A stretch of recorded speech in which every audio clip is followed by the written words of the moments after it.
After 1 in the morning on November 13, the 1983, a black Chevrolet Corvette shot westbound along River Road on the outskirts of Tucson, Arizona. The road was dark.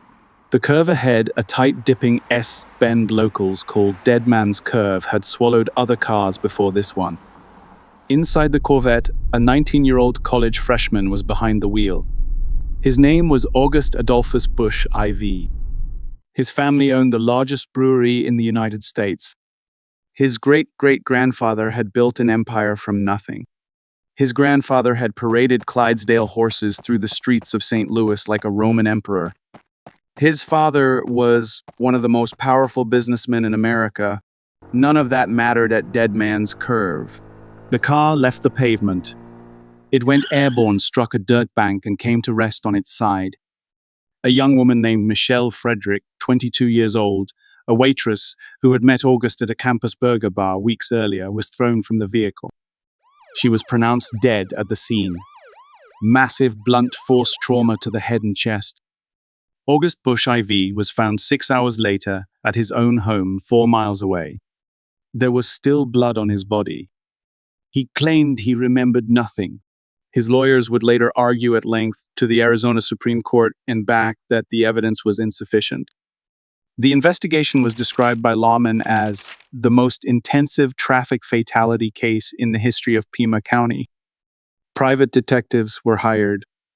Accident reconstruction experts flew in from Texas, California, Illinois, and Colorado. They rented a new Corvette and drove it through Dead Man's Curve on camera over and over in daylight and then at night. They were preparing not for truth, but for counterattack. In July, 1984 prosecutors announced no charges would be filed. Insufficient evidence, they said. Michele Frederick's mother cried every night for a month. August Busch IV went back to his life. If you've never heard this name before, you're not alone. The history of America's most famous beer dynasty has always been better at burying its darkest chapters than its founders were at brewing lager.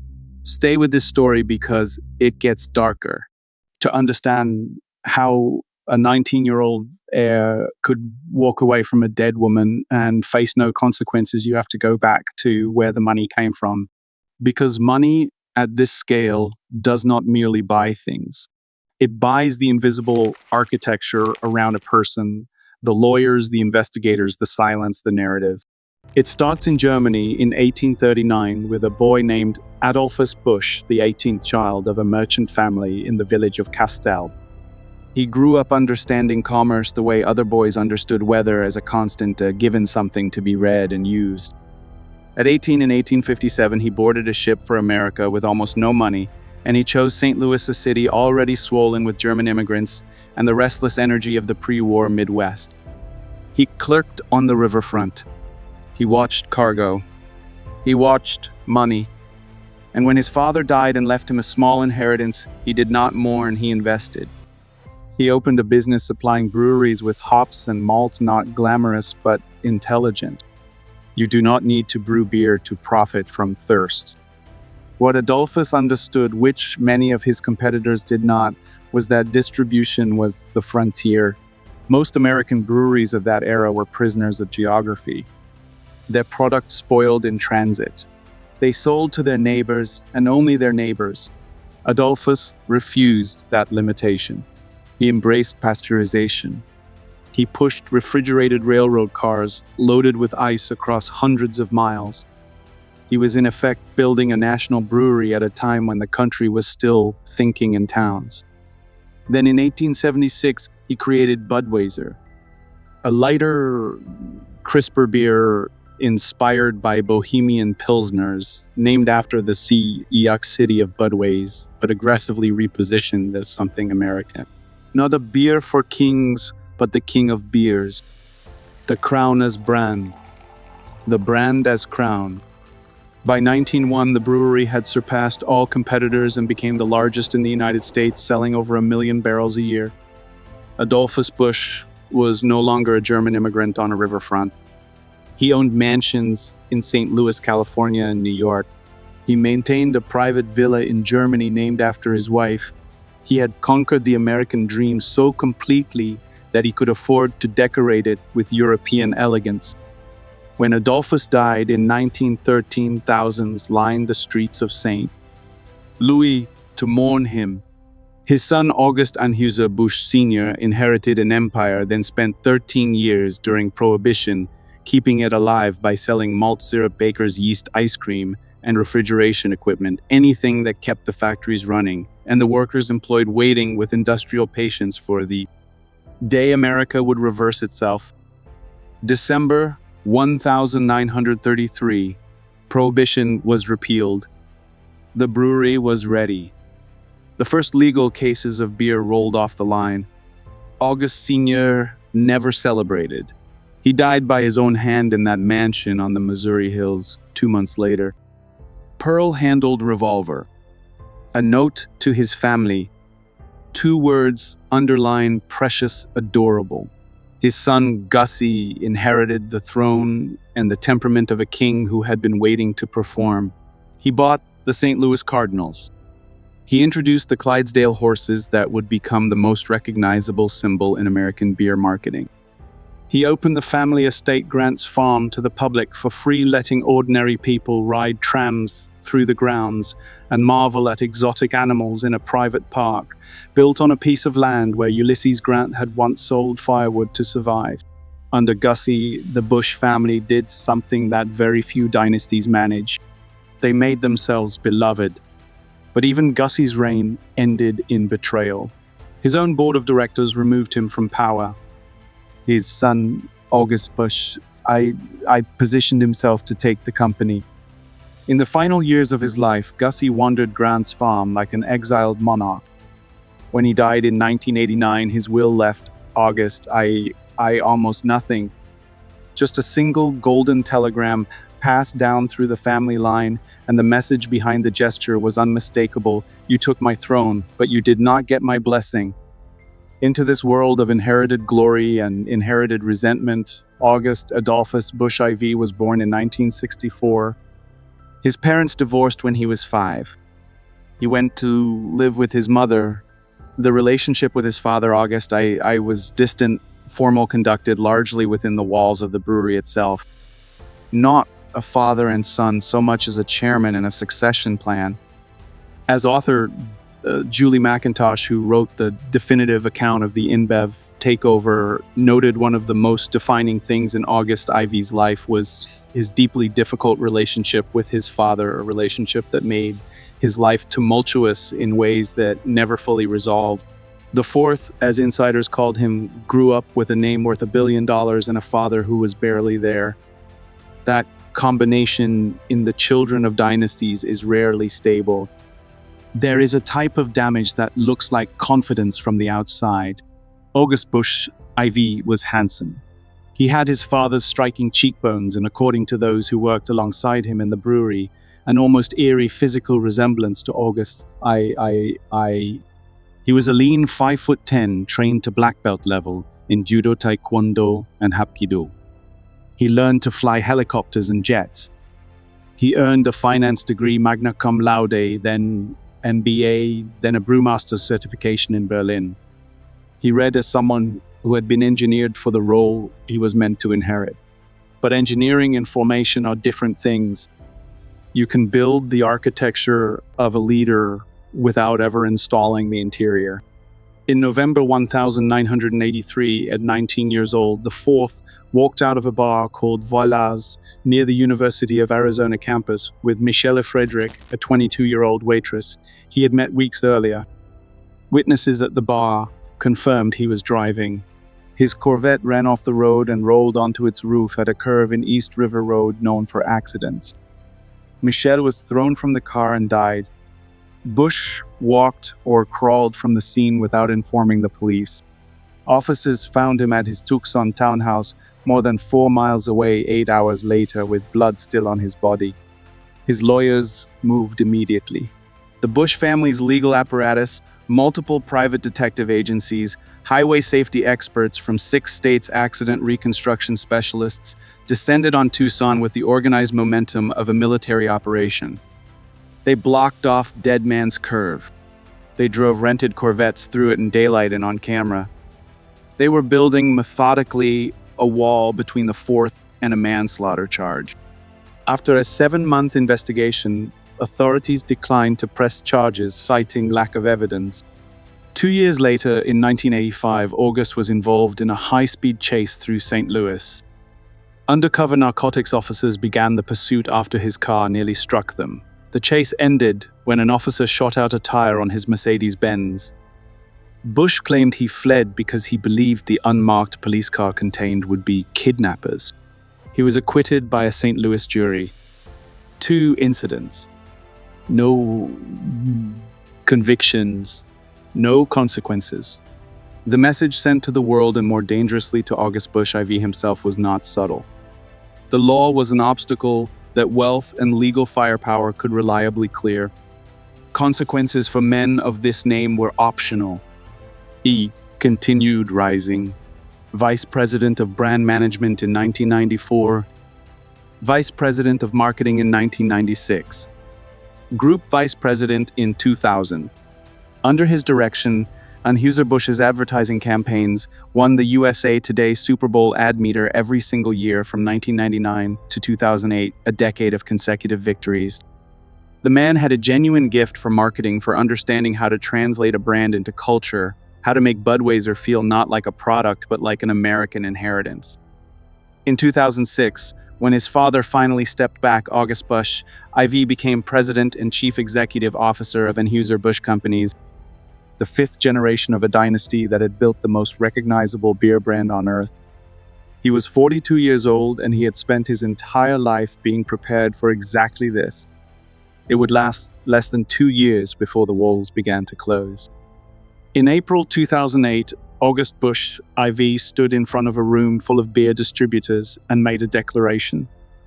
Anheuser-Busch, he told them, would never be sold.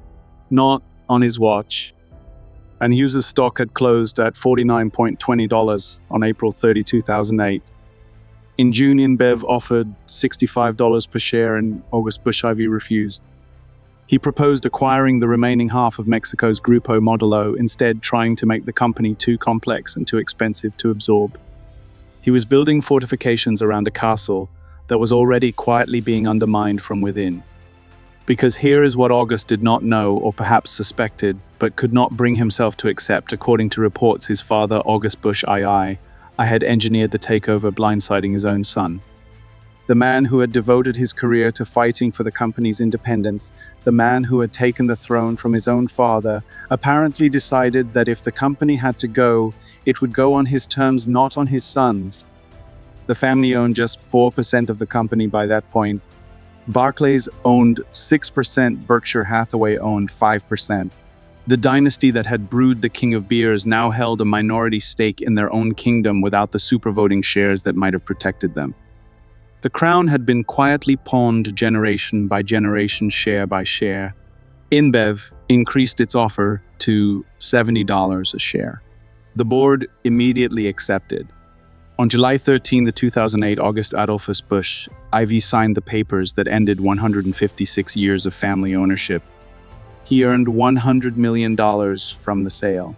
He was given a seat on InBev's board for 3 years, a security detail, and a consulting contract worth $120 a month.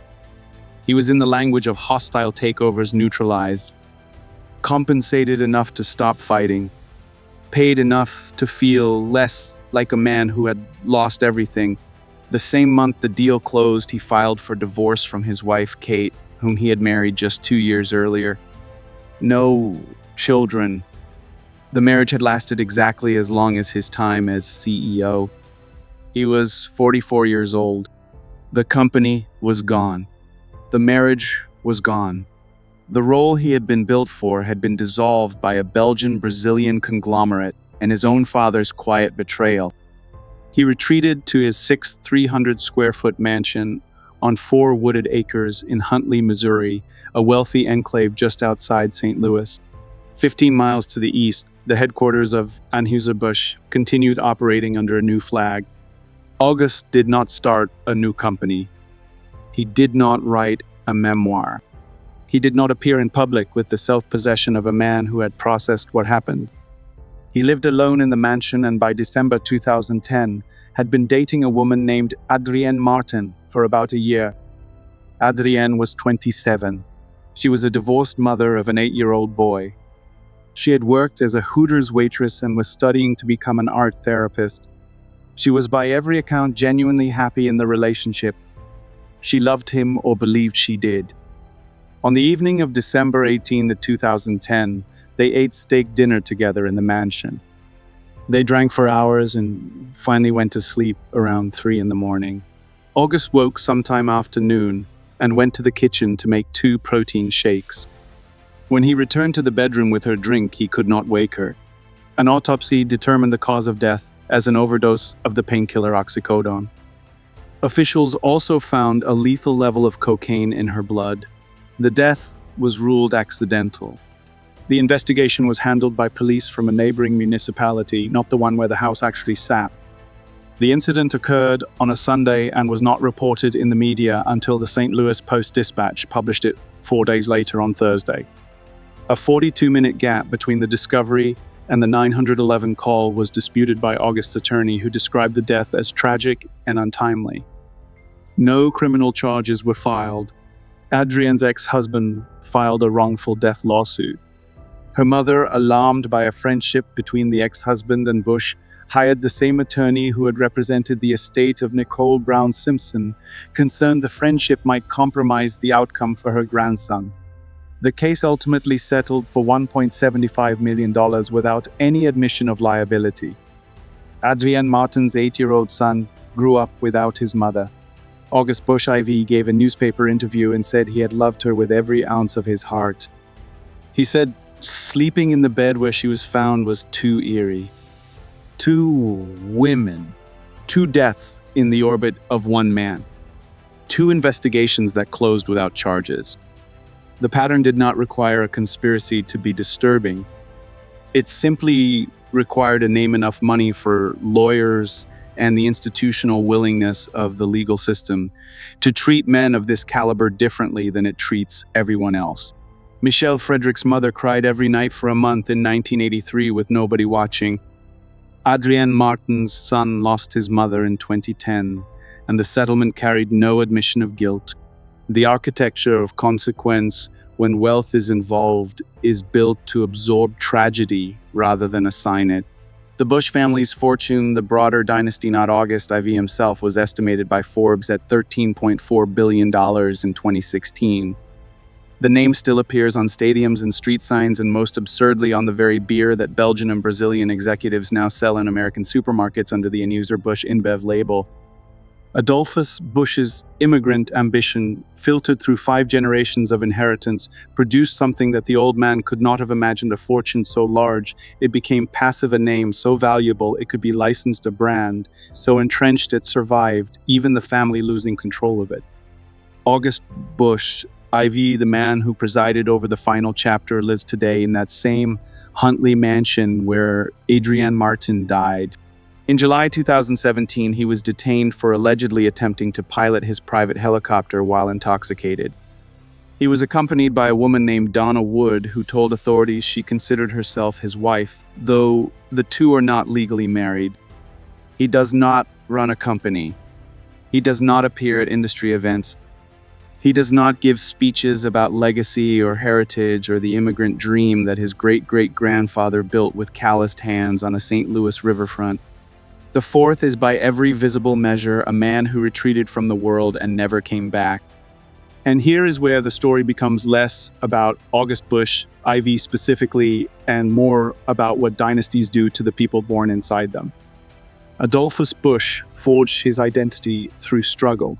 He arrived with nothing, understood scarcity, and built something from the specific friction of having to fight for everything. That friction was his formation. August Sr. carried a company through Prohibition by refusing to let it die, and perhaps that refusal, that sustained act of will against an overwhelming force, was the last thing he could hold on to before his body collapsed. When the fight was over, so was he. Gussie performed his way through life with the energy of a man who had always needed to prove something, even when there was nothing left to prove. His tragedy was different, not defeat, but displacement, being removed from the stage by his own heir. August, I was cold and precise, an engineer of power who apparently sacrificed his relationship with his own son on the altar of corporate independence, and then at the final moment surrendered that independence anyway.